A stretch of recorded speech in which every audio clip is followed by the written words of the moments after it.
Hello everyone, welcome to my first ever YouTube video. My name's Chris, I'm type 1 diabetic and I am vegan. So basically, why am I making this video? Well, you're on my new channel, High Carb Diabetic, and basically I've made this channel to help people with diabetes, people who are type 2 and type 1, and just people who want to go vegan in general. So to give you a bit of background about myself,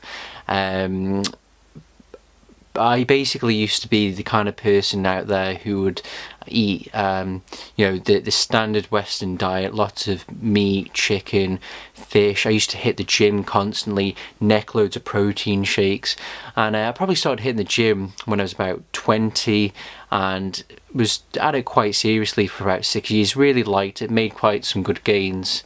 I thought I was healthy at the time. What I was doing, like I used to eat 4 or 5 chicken breasts a day, eat fish every day, 3 or 4 protein shakes a day, absolute joke.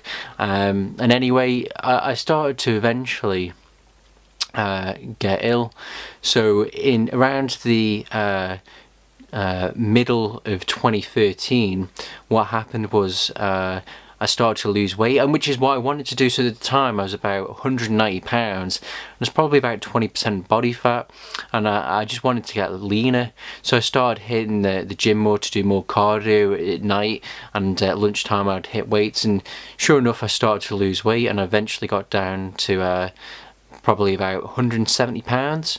I was pretty happy with that, and I thought I'll just leave it at that. And then what happened was my weight began to keep on dropping more and more. In addition to that, I started having really strong cravings for sugar. So at lunchtime I'd go across the road to the local supermarket, I'd buy loads of like sugary yogurts and stuff like that, eat them all day, and I constantly felt really hot, and I'd be drinking loads of water. When I look back on it now, I was probably drinking somewhere like about 6 to 8 litres of water a day, if not sometimes up to 10 litres of water. I was really bad. So it started around the middle of 2013, so probably about May, and I saw my weight go down, saw my strength decline in the gym. So I was probably deadlifting about 308 pounds. That was my max deadlift, and I eventually got to the stage where I couldn't deadlift about 140 pounds. I couldn't really pick it up, and if I did, it was just for like a rep or two, and my health began declining. But at the time I never saw it, and it never occurred to me that I was actually ill and there was something wrong with me. It was like just this really insane mental fog. And around about November, December 2013, I by the grace of God, my laptop actually broke, the laptop I had at the time. So what happened was, I had to turn my PS3 on, which I hadn't used in ages, and I wanted something to watch, so I started watching Netflix, and I came across a documentary called Forks Over Knives, and it completely changed my life, I would say, there and then. Basically, for those of you who don't know Forks Over Knives, it's a documentary, and it follows Doctors T. Colin Campbell and Dr. Caldwell Esselstyn, and basically these two doctors in the US who were working separately from each other at the time. They both came to the conclusion that the majority of our chronic disease, so heart disease, diabetes, cancer, etc., was all caused by food, specifically animal products. And this documentary follows them, and basically the documentary basically shows how heart disease is, one, completely preventable with a plant-based diet, which is basically a diet of no meat, fish, chicken, eggs, milk or dairy, and is centered upon whole plant foods. And what they showed is also that basically people who have plant-based diets, they have much lower rates of cancer. So as soon as I watched this, it began to sort of change my life, and I realised that basically this is perhaps this is why this could be why I'm ill. And when I was watching the documentary, it actually talked about a condition that can happen when you have too much protein in your diet. I think they call it something like protein acidosis or something along those lines, where essentially, because proteins are amino acids, if you have too many, what can happen is it can create an acidic environment inside of your body. And what happens is your body actually has to leach calcium from the bones to neutralize it. So I came to the conclusion that this is what's wrong with me, and I need to, do something about it. So I binned all my protein shakes, binned all my supplements, haven't had one since, and I started to drastically cut back on the amount of meat and chicken, fish that I was having, and the amount of animal products I was having. But the problem was, I still wasn't, 100% vegan. I was still ill. And anyway, to carry the story on further, so I cut out all the animal products, and immediately I started to urinate less. I wasn't quite as thirsty, but I still wasn't right. I mean, to give you an idea how bad I was, I ended up weighing about 10.5 stone. So I'm 6'1".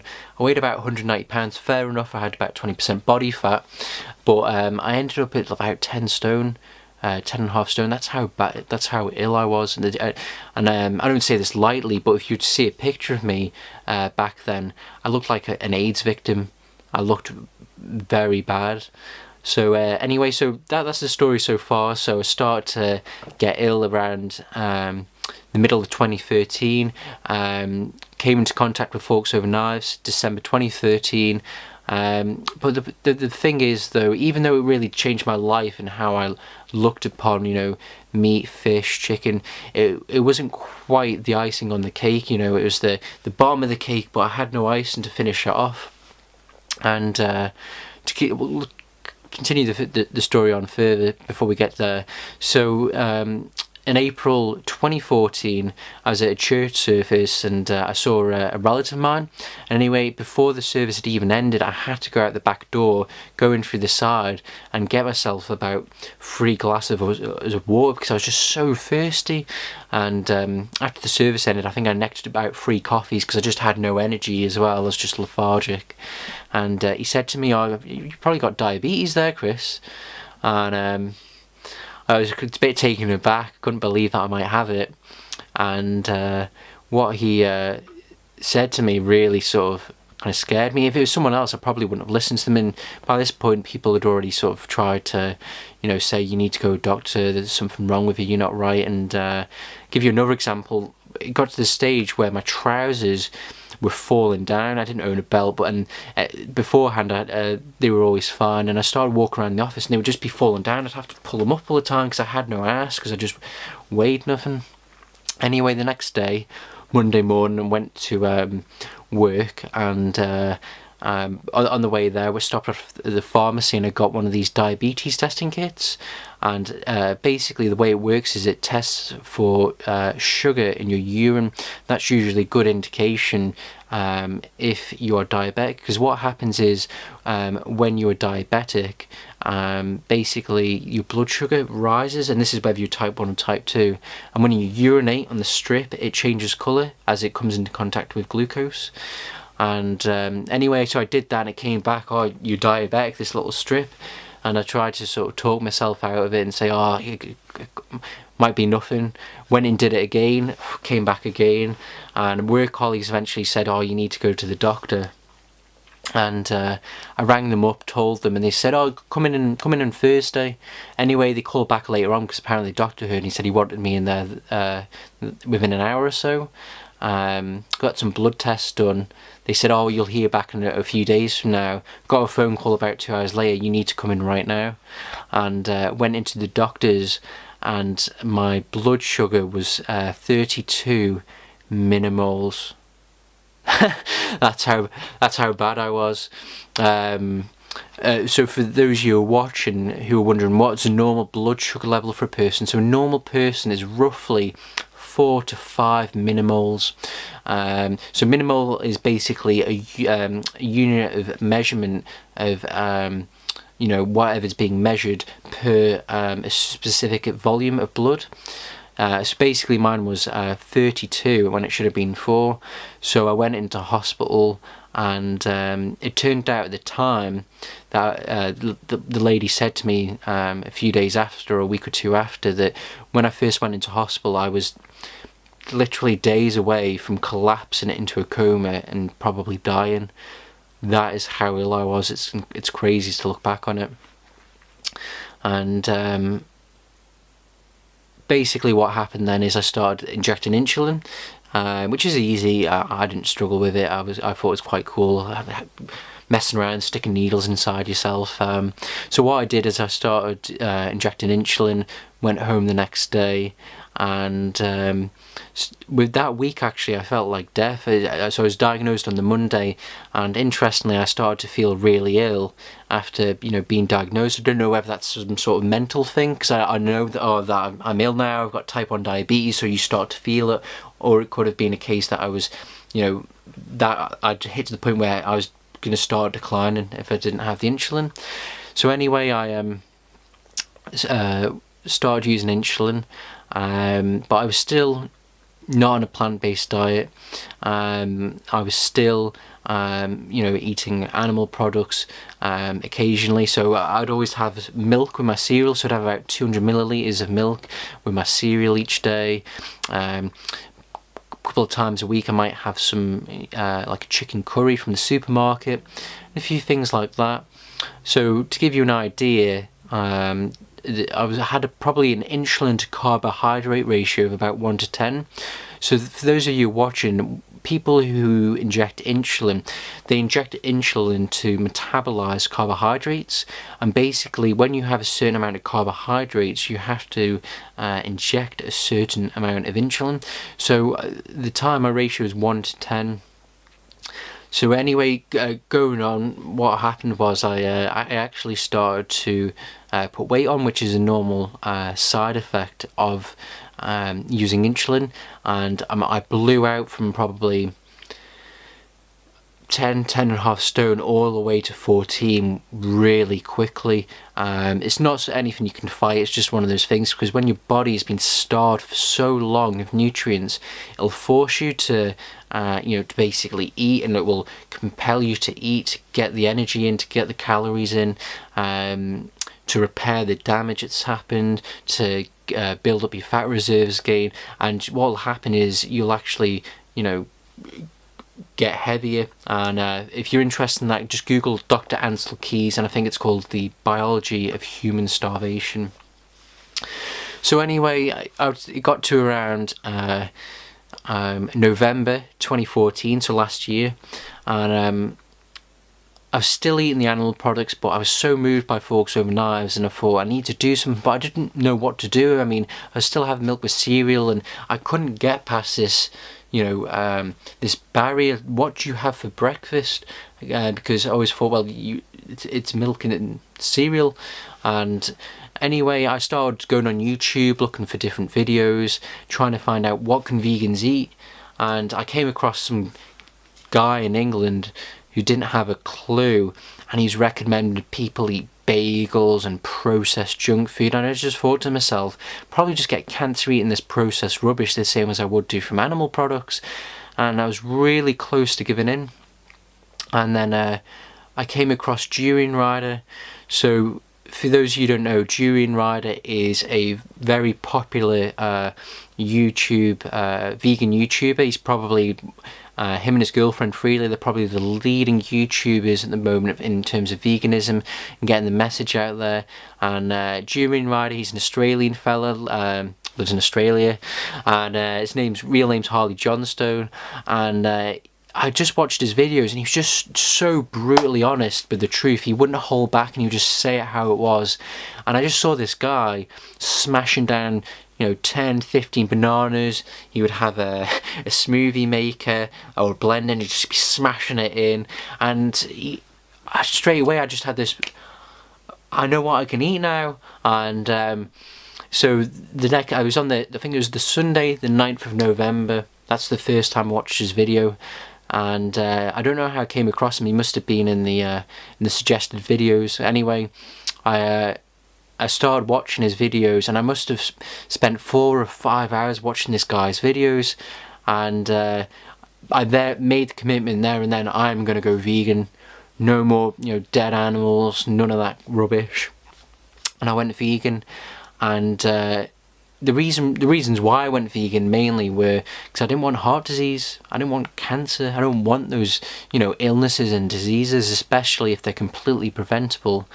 But I never expected it to have any effect on my diabetes, because when I went into hospital, the doctor said to me, type 1 diabetics, there's nothing you can really do diet-wise, to improve the condition, etc. It's all just about matching carbs to insulin and things along those lines. And anyway, what happened was I started having hypoglycemic attacks in work, and so to give you a bit of an idea of what I was eating. So I was probably eating I was eating fruit every single day for breakfast and dinner, and then I'd eat a cooked meal at night, so basically raw till 4.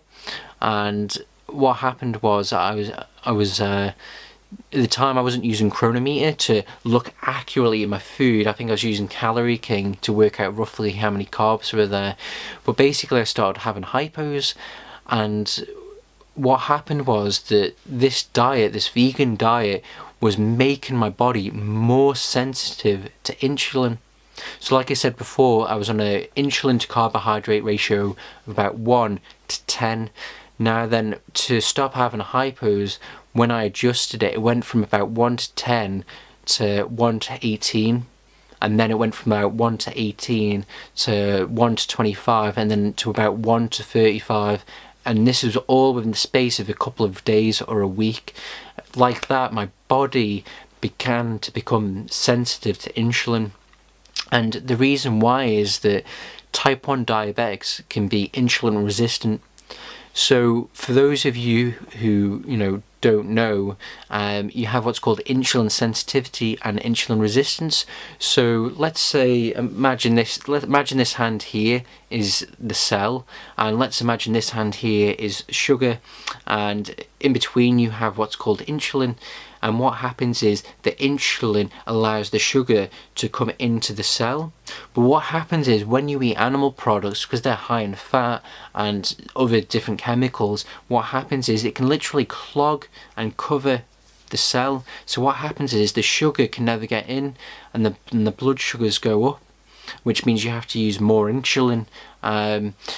And anyway, when I went vegan, what happened is my body became more sensitive, so I had less fat in my diet, less fat in my body, less fat covering my cells and in my cells. And what would happen is the carbohydrates, they could just go in, they didn't need that much insulin anymore. So I cut my insulin needs by about 2/3 by following Durianrider's advice. 2/3. I got less highs and I got less lows, less hypoglycemic attacks and less hyperglycemia, which is high blood sugars. In addition to that, since then I've started losing weight gradually. My blood pressure came down, so my blood pressure averages like 120 over 70, sometimes 120 over 60.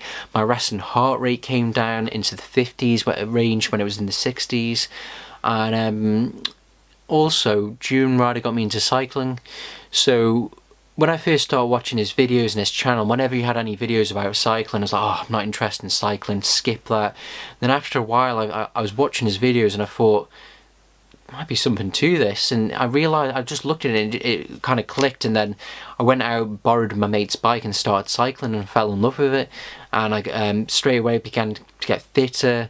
It helped my insulin sensitivity more, and really Durianrider has changed my entire life. So Forks Over Knives, started it for me in the, made me consciously aware that the food I was eating could kill me, could give me heart disease and cancer. But that information enough, you know, isn't always enough for someone to go vegan. You know, people need options, and what Durianrider did for me was give me options. He showed me what to eat, showed me how to eat, not to be scared of carbs, to smash it in. You know, that's one of the things I've always heard, is that, you know, diabetics can't eat carbohydrates because it causes high blood sugar. Let me tell you, carbohydrates in no way, shape or form cause high blood sugar. It's not true. So if you take the instance of someone who's type 1 diabetic, such as myself, which means I no longer produce insulin, my pancreas is, you know, basically gone. Well, it's there, but the beta cells which make insulin are dead. Why would blood sugar go up? Well, it's one of two reasons. One, the person no longer produces insulin, so therefore the sugar goes up. But two, what can happen is the people, they eat these really high fat diets, and as a result of that, what happens is they eat these high fat diets, but the insulin they use, it's not as effective, and then the blood sugar goes up. So it's not the carbs, it's either the lack of insulin, or they may be using insulin but they're having these high fat diets which cause insulin resistance. And for people who are type 2 diabetic, they are full blown insulin resistant. So with people who've got type 2 diabetes, 90 to 95% of it is caused by diet, and that's at a minimum. So people who have type 2 diabetes, what happens with them is they eat the high fat diet, so standard American diet, so bacon, eggs, meat, steak, etc. And what happens is, like I said before, the fat gets into their blood, covers their cells, the sugar can't get into the cell, the blood sugars begin to rise, the body tries to pump out more insulin to stop that, and what happens is eventually they become, you know, insulin resistant. And in that case there, it's not the carbohydrates that are the problem, it's the fat that is the problem, because it's the fat that causes the blood sugars to rise. So basically, what is this video that I'm making? And well, I suppose one, hi, my name's Chris, welcome to my channel. So it's an introduction as such, because I want to start helping people who've got diabetes, such as myself, and people who are type 2, in addition to the type 1s. And it's also a thank you video to Durianrider, because, you know, Durianrider changed my life. If I'd never come across his videos, I might still be eating dead animals now, giving myself, you know, heart disease, insulin resistance, because even though I knew it was wrong, from a health perspective, I didn't know what to eat, and Durianrider gave me those options, and he's been giving me those options in all those different videos, because he shows you what you can and can't eat, and I've learned so much from him over the last year or so. And just not that though, the fact that, you know, I wouldn't be cycling if it weren't for Durianrider. I wouldn't be cycling at all. And, you know, since I started cycling in February this year, you know, I've done some crazy stuff. I did a 105-mile bike ride. I never would have thought I'd do something like 105 miles, and that I did that within about 4 months of cycling. In the month of August, I did about 800 miles, you know, in a month of cycling, and it's just not that. He's really changed my entire outlook on life. You know, why do we do things, you know, things like that? You know, do we do it because we want it, or do we do it because we want to impress people we don't care about, so they can, you know, so they don't judge us? And it's just these little things, you know. He's just not about you know, cycling food. He's very much a lifestyle person, you know, people person, gets in people's heads and works out what's going on. So thank you for watching. I hope this has been useful. Like I said, it's my first video, and there'll be lots of videos to come, hopefully. Please type your questions and comments in the bottom. What videos do you want to see from me? What topics do you want to see me cover about? You know, food, what I eat, you know, diabetes, heart disease, cycling, etc. And please go subscribe to Durianrider, watch his videos. You'll learn a lot. And thank you very much, everyone. And thank you to Durianrider for changing my life. Peace. 308 pounds. That was my max deadlift, and I eventually got to the stage where I couldn't deadlift about 140 pounds. I couldn't really pick it up, and if I did, it was just for like a rep or two, and my health began to decline. But at the time, I never saw it, and it never occurred to me that I was actually ill and there was something wrong with me. It was like just this really insane mental fog. And around about November, December 2013, by the 13, what happened was I started to lose weight, and which is what I wanted to do. So at the time I was about 190 pounds, and it's probably about 20% body fat, and I just wanted to get leaner. So I started hitting the gym more to do more cardio at night, and at lunchtime I'd hit weights, and sure enough I started to lose weight, and I eventually got down to probably about 170 pounds. I was pretty happy with that, and I thought I'll just leave it at that. And then what happened was my weight began to keep on dropping more and more. In addition to that, I started having really strong cravings for sugar. Hello everyone, welcome to my first ever YouTube video. My name's Chris, I'm type 1 diabetic and I am vegan.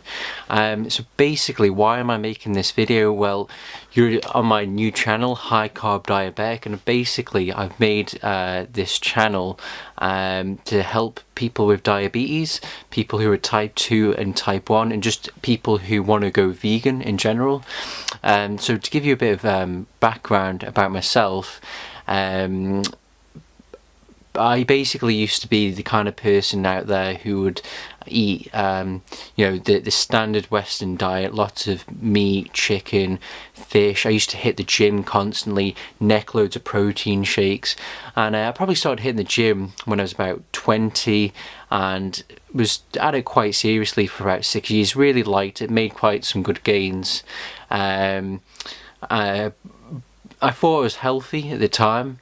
What I was doing, like I used to eat 4 or 5 chicken breasts a day, eat fish every day, 3 or 4 protein shakes a day, absolute joke. And anyway, I started to eventually get ill. So in around the middle of 20, so at lunchtime I'd go across the road to the local supermarket, I'd buy loads of like sugary yogurts and stuff like that, eat them all day, and I constantly felt really hot, and I'd be drinking loads of water.